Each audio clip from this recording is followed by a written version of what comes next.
தந்தை மகன் தூய ஆவியின் பெயராலே ஆமேன். இன்றைய செய்தியானது புனித அந்தோணியாரின் அழியாத நாக்கு. புனித அந்தோணியார் 1231 ஆண்டு ஜூன் 13 தேதியில் மரணமடைந்தார். 33 வருஷங்கள் ஆன பிறகு 1263 ஏப்ரல் 8 நாளன்று அவரை அடக்கம் பண்ணின தேவாலயமான அன்னை மரியாளின் தேவாலயத்திலிருந்து அவருடைய சவப்பெட்டியை வெளியே எடுத்தார். புதியதாய் கட்டிய பாத்வாவின் பசிலிக்கா தேவாலயத்திற்கு கொண்டு செய்யப்பட்டார். அன்று புனித பொனோவேன்ஜியனர் முன்னிலையில் எல்லாம் பரிசுத்தமாய் நடந்தது. அப்பொழுது சவப்பெட்டியில் திறந்து பார்த்த பொழுது மிகவும் ஆச்சரியம் அங்கிருந்தது. அங்கிருந்து பார்த்தவர்கள் அனைவரையும் ஆட்கொண்டது. ஏனென்றால் சவப்பெட்டியில் புனித அந்தோணியாரின் உடலில் இருக்கும் மூளைகள் மற்றும் உடலிலிருந்து விபூதி இருந்தது. அவருடைய நாவு அழியாமல் உயிரோடு இருந்தது. அந்த அதிசயமான நேரத்தில் புனித போனோவென்ஜினியார் அவர் மேல் பரிசுத்த ஆவியானவர் அவர் மேலே இறங்கி அவர் சொன்ன பரிசுத்த வார்த்தைகள்: ஓ ஆசீர்வதிக்கப்பட்ட நாவே, தேவனை நீ தினமும் துதித்து மற்றும் தேவஸ்துதி செய்யவும் மற்றவர்களை நடத்தி சென்றீர். இன்று தேவனுடைய சந்நிதியில் உம்முடைய மகிமை எவ்வளவோ என்பது தெரிந்தது என்று இருதயபூர்வமாய் சொன்னார்.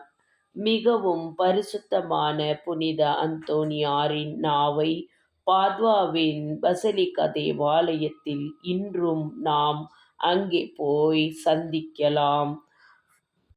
அன்பான இறை மக்களே, புனித அந்தோணியாரின் நாவை நாம் நினைத்து நம் வாழ்வில் நாமும் அவரைப் போல நடவும் நாவையும் காத்து கொள்ள வேண்டும்.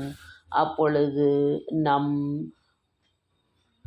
நம் வாழ்வுக்கு ஒரு அர்த்தம் கிடைக்கும். தேவனிடத்தில் நாம் நம் மன்றாட்டுக்களையும் தேவையையும் நாம் சொல்வோம். நம் நாவு ஒரு கூர்மையான கத்தியை போன்றது.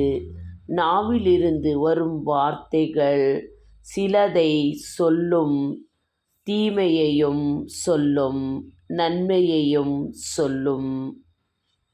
நாம் பேசும் வார்த்தைகள் ஒருவரை வாழ வைக்க வேண்டும் தவிர அவருடைய வாழ்க்கையை அழிக்கக்கூடாது.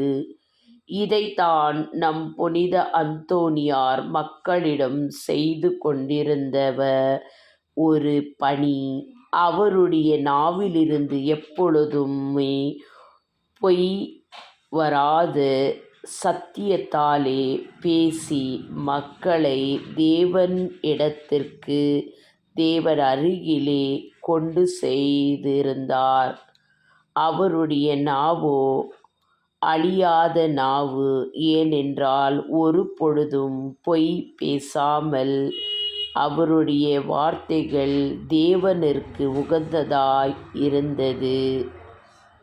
இதை போன்ற நம் தாயான அன்னை மரியாளிடம் வாழ்விலும் ஒரு பொழுதும் பாவம் அறியாமல் இருந்ததைப் போல புனித அந்தோணியாரின் வாழ்விலும் ஒரு பொழுதும் பொய் பேசாத நாவாய், பரிசுத்தமான நாவாய், அழியாத நாவாய் இருப்பதற்கு இதுவும் ஒரு காரணம். புனித அந்தோணியாரே, இதோ இந்த உம்முடைய வார்த்தைகளை கேட்கிற அனைத்து மக்களுக்கு உம்முடைய பரிசுத்தமான நாவிலிருந்து ஆசீர்வாதத்தை வழங்குவீராக. ஆமேன்.